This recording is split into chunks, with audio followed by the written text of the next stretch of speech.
everyone, and welcome to your weekly tutorials. Today is the day where your questions about the routine get answered, so let's go ahead and jump right in.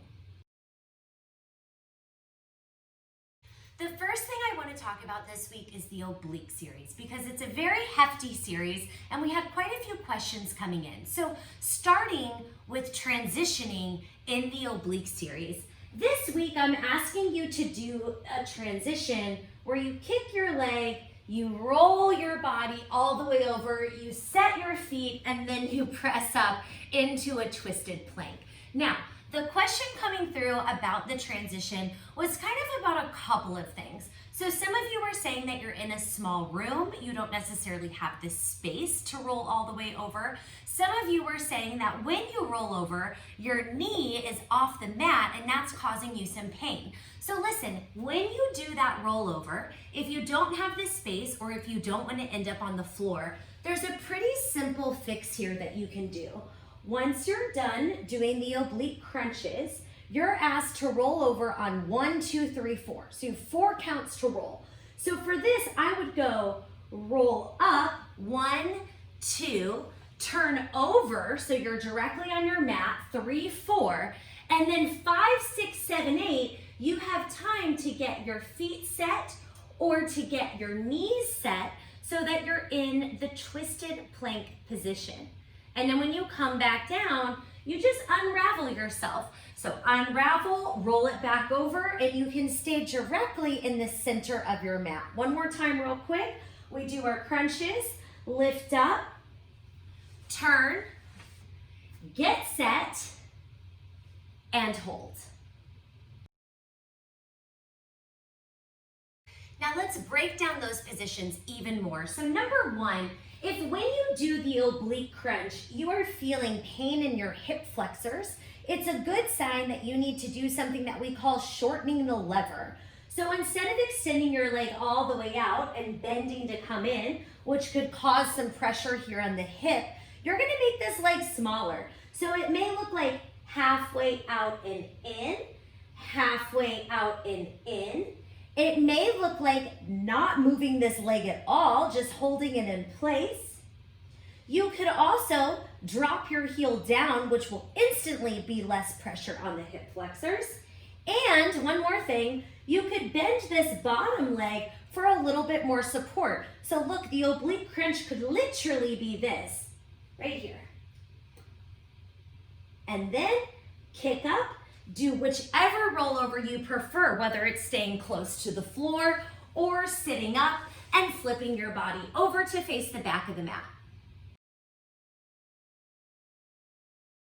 Continuing on with the oblique series, once we roll over and face the back of the mat, we are moving into something I call a twisted plank. Now let's break down exactly what that position means. So in a regular plank, your shoulder points and your hip points are facing the floor. Yeah?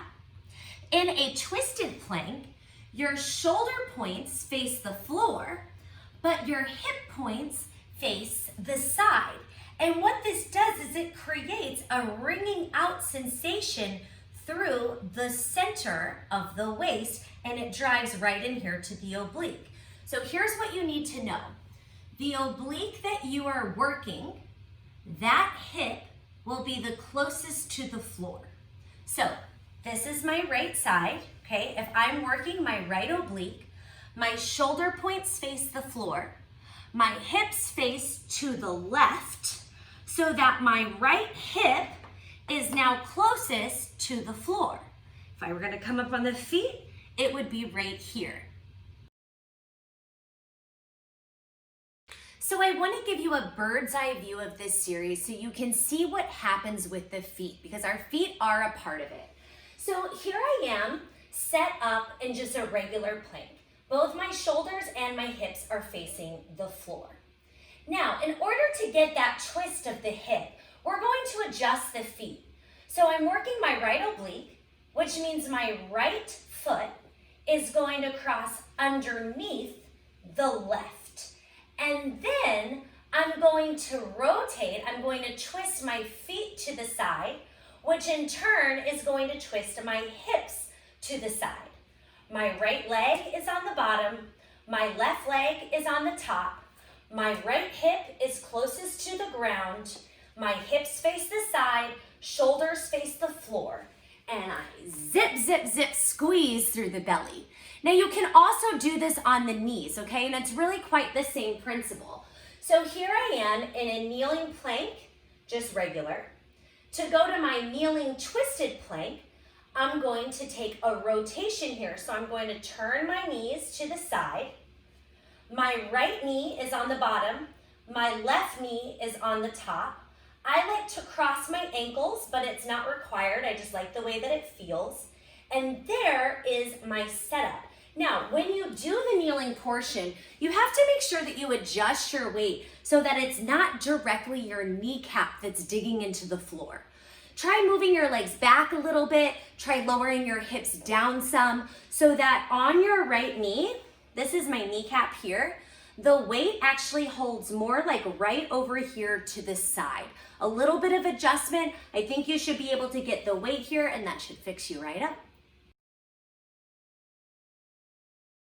The next part of this oblique series is pulsing the twisted plank. Now, full clarity here, you totally have the option to hold. You don't have to pulse at all. But I'll teach you exactly what the pulse is because it's very, very tiny.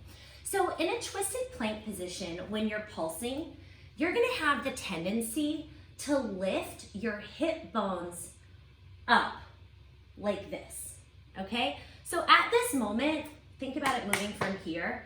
I'm lifting like basically my left butt cheek up to the ceiling. And what I want you to do instead is poke your bottom rib up just a little bit. So watch what it looks like. I'm just gonna do a tiny little cinch of that bottom rib up and then a little down. A little cinch up, almost like I'm rounding the spine. Now I'm lifting from up here at the top of my left rib. That's what's going up to the ceiling as opposed to lifting my left butt cheek up to the ceiling. Let me show you on the knees because once again, exact same principle applies. I'm going to poke that rib up, up, up. It almost kind of feels like you are rounding through the center of the spine instead of taking my hips and pushing back this way. Yeah, you see that difference? So wrong way is right here, right way is here.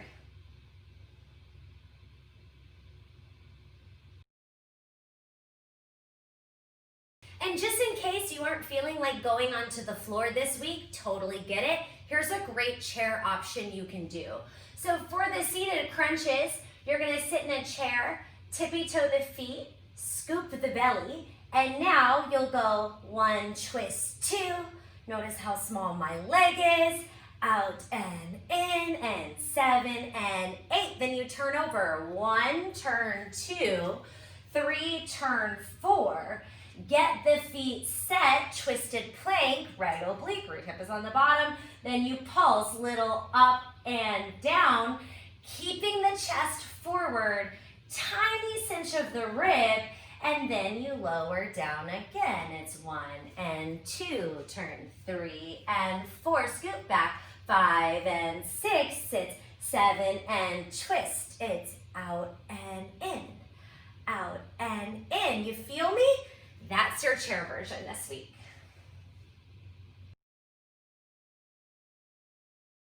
So now let's talk about the lunge series, okay? The very first question that came in is how far apart are the feet when we do the hip hop? And the truth is, it's not very far at all. And in fact, I wouldn't even stress about how far apart the feet are because when we transfer our weight to the working leg, you're gonna have the time to adjust your feet exactly where they should be. So this first hip lift should be more about feeling good.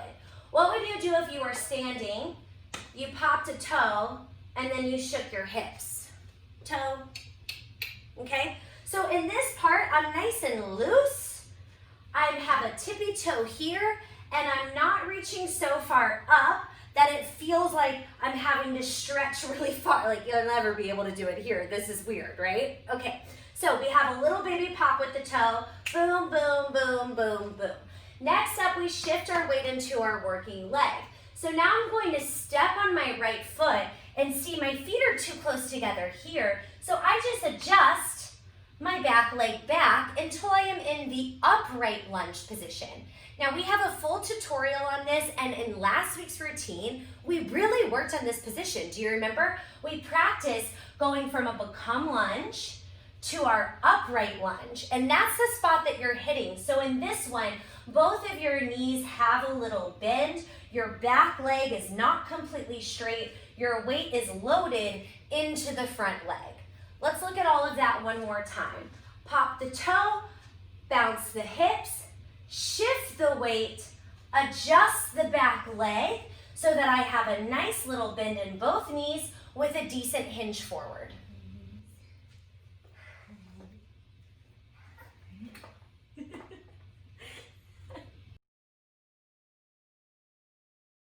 So the next thing we want to talk about is the curtsy lunge. And woo, that curtsy lunge is not easy, and it's definitely not easy to stabilize the knee. So the very first thing I want to tell you is if you're unable to stabilize the knee in the curtsy lunge, it's giving you a lot of pain, just delete it. You can just get rid of that part, and you can hold this position for longer and then meet us when we do this, right, when we come back up. Okay, now going back to the curtsy lunge, let's think about the knee. So right here in my upright lunge, my knee and my ankle are lined up. If anything, my knee is slightly behind my ankle. I never ever cue knee-toe alignment because that's really not going to serve us very well for what we do here in Become. So I'm never cueing this, I'm always cueing this, and that's something that you got to watch for. Now, I want you to watch this one more time. Look, my knee is going to come forward. Notice how my tailbone drops down. When I take my knee backwards, I also want to lift my hips, my low belly, my butt up a little bit. Will you all watch that one more time? Wrong way, knee forward, hip down. Right way, knee goes back, hip lifts up. Now we're going to carry that over into the curtsy lunge. So when you curtsy lunge, instead of going like this, did you see what happened? My knee is shooting forward, tailbone dropping down. Instead, I want to move here. Watch the adjustment. Knee goes backwards, leg goes back, butt lifts up. This is where, whoa, this is where I want to be for my curtsy lunge. Wrong way. Right way. Shift that weight back. The last thing we're going to talk about is the warm-up and how to still get something out of the spinal twist if you are moving in a smaller space. Because of course, the warm-up is very big. This week, I'm asking you to bring your arms all the way out to a T, and then I'm asking you to twist over with a straight leg. If you have a wall in your way, that's not going to be so easy. So you can actually just bend your appendages, and you should be able to fit in something. So what I'm going to do is instead of having my arms at a T, I'm going to bend my elbows this way, which is actually really, really nice on the shoulders. So I'm here. And then when I twist over, instead of twisting with a straight leg, I'm going to bend my knee. And then I'm just going to bring my knee down to the floor. That feels so nice. And then as I come over, I roll. I can bring my palms together. Then I come to my back, lifting the leg up. And from there, I can complete the rest of the series. Good luck this week, everyone.